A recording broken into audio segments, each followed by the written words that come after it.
going, boys? Mike here. Welcome back to Grampie's Workshop. It's always nice when you drop in, and I hope you've had a great New Year's. But now that the celebrations are over, got to get back at her.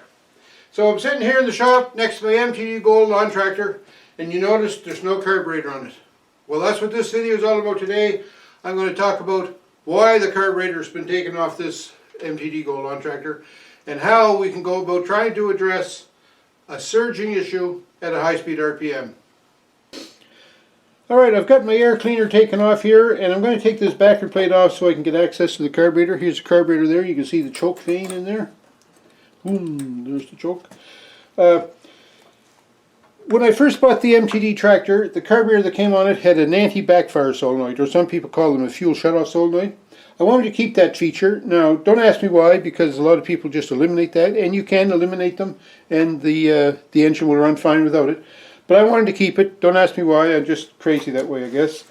But anyway, so I ordered a new carburetor because the carb came on it. Like I say, the anti-backfire solenoid was toast. It was burnt out, which is no good. So I ordered a new carburetor. Found one on Amazon. It was about, I don't know, I think $35 Canadian. So I ordered that up. When the carburetor showed up, it had no high-speed adjustment, no high-speed jet adjustment, no low-speed jet adjustment. All it had on it was an idle screw adjustment. I guess the new carburetors these days are just meant to bolt on and away you go, right? When I start the tractor, I put the throttle up to choke, and there you see the choke on, if you can make that out in there, and the tractor starts. I think that's normal for most tractors. I know the Husqvarna is like that, especially the Kohler engines. I think they're hard starters that way. And then once it gets going, I back the choke off a little until it kind of settles out and the black smoke stops puffing out of it. And then when I go just to high speed, then the choke is wide open like this. But then you heard the engine was surging. Boom, boom, boom. And that becomes really noticeable when you put it under load. But when I move the throttle down, say like to low speed, less than half, the choke hasn't moved position, but the engine was smooth right out. And also, when I'm running, if I need high speed, then what I do is I put the throttle up to full, and then just a little bit of choke on it. Just a little bit. You just see that vein only moved like it's probably half closed, and it settled right out. So that's telling me that the engine is burning too lean, especially at high speed. At low speed it seemed to work better, but when it was at high speed in that position with the choke wide open, wasn't getting enough fuel, and it was looking for fuel all the time. And the reason I figure that, my logic is, when you close the choke over, that's reducing the airflow in there, reducing the air to fuel ratio, so then that it looks to the engine then that the engine is getting more fuel, so it would smooth out and run steady. When I open the choke fully, I put more air into that air-fuel mixture, and to the engine it looks like the fuel portion of that mixture is too low now, and that's why it was surging and hunting. That's my logic. I don't know whether it's right or not. But anyway, what I did then, this new carburetor, like I say, has no high-speed jet adjustment, because I figured I needed to adjust the high-speed jet. So what I did was I went back on Amazon and I found another carburetor. Now this other carburetor, I looked carefully this time, and I saw that, yes, it looked like it did have a high-speed jet adjustment. And it was a little bit more expensive. I think this new carburetor was $45. So, you know, it's I ordered this carburetor, by the way, and I have it here today. I'm going to install it. That's what this video is all about. I don't know if this carburetor is going to be any better or any worse, but we're going to install it today and try it. This carburetor, by the way, came with a wiring harness for the anti-backfire solenoid. It also came with a fuel filter. I'll just save that because I changed my fuel filter not too long ago. And then here's the meat and potatoes of the whole thing right here, the new carburetor, with the anti-backfire solenoid on it. So you'll see here that it does have a high-speed jet screw, and that's what I was looking for. I think this is going to work for me this time because I can adjust that. I don't know if it will or not. We'll install it and we'll see. Now another thing with this carburetor that I bought, the first one, the filter bowl gasket between the bowl and the actual carburetor, that gasket didn't seem to fit quite right. It seemed like it was too big. The engine relies solely on vacuum to draw fuel into the chamber. It could just be because of this bowl gasket leaking, that there's a vacuum leak in this carburetor and it's not able to draw the fuel out of the bowl at high speed like it needs to. The engine is going at higher RPM. If the engine's higher RPM, there's more vacuum. If there's more vacuum, then it certainly accentuates where the leaks are or could be on the carburetor. It could be the carburetor bowl, it could be the carburetor to the manifold gasket, to the intake manifold gasket. It could be the manifold to the engine intake gasket. Anywhere in that whole circuit of getting fuel into the engine, if there's vacuum leaks there, then it'll show up, especially at high speed, because that's when vacuum is the greatest. And I'm hoping that this carburetor is going to solve some of those issues. So anyway, let's get busy and put this carb on.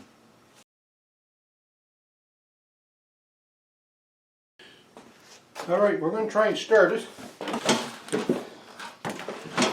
So, we put the choke full on.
It took a lot of adjustment on the high-speed jet to get it not to surge, and the screw in the high-speed jet is loose, so there's something still not quite right there.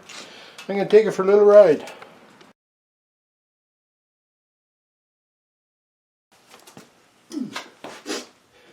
Okay, this new carb is a total failure as far as I'm concerned. First of all, it's leaking fuel just like there's no shut off in there at all. Like the float, I'm going to have to take it off and check the float to see if the needle valve is working. Also, this high-speed jet, although it's adjustable, there doesn't appear to be a spring in it. And it just vibrates and turns, the screw turns around in there. So, man, I'm some disappointed with that carburetor. I just don't know what to do. Frustrating as you know what. Anyway, I'm going to have to take that off again and have a look at it. Well, I'm totally frustrated with this carburetor. You know, I ordered a carburetor from Amazon and put that on, and it had no high-speed jet adjustment. It had a plug over it, and I thought, well, you know, I should just see if I can remove that plug. Maybe there's a jet behind it. But I was afraid to do that because I didn't want to ruin that carburetor and then not be able to run my tractor at all. Because the way it was set up, I could put the choke on a little bit and it would run. So I said, that's what I'm going to do. I'll leave it like that and I'll order another carburetor. So I ordered the second carburetor. Why not make the same mistake twice, right? That's what I'm thinking. Because when you buy offshore, seems to me the last while anyways, you're buying a pig in a poke. But what was I going to do? You know, I didn't like it the way it was, so I was going to try it. And the money they charge for an OE replacement is just, it's above my pay grade, so I'm not going to go that route. So anyways, this new carburetor showed up. Took a long time too, but it showed up, and I put that on all excited. Oh yeah, here we go, boy, it's going to work great. Well, it works terrible. That carburetor, I'm telling you, it's no good. So now I've got two bad carburetors. So what I'm going to do is, in the next episode, I'm going to try and make a good carburetor out of the two of them, and put it on, and hopefully get this MTD Gold tractor operational. Oh, it's going to be good fun. Anyway, I hope you enjoyed this video. Man, I was frustrated, but you know, we're into the new year now, it's just getting started. I can't be too frustrated, I can't be too down. You know, things are going to get better, I'm sure they are. Like, the days are already getting longer, so hey, we're heading in the right direction, right? Let's keep pushing forward. Thanks for watching. I sure hope you have a great week, and I hope you had a nice holiday. Take care, folks. We'll talk to you.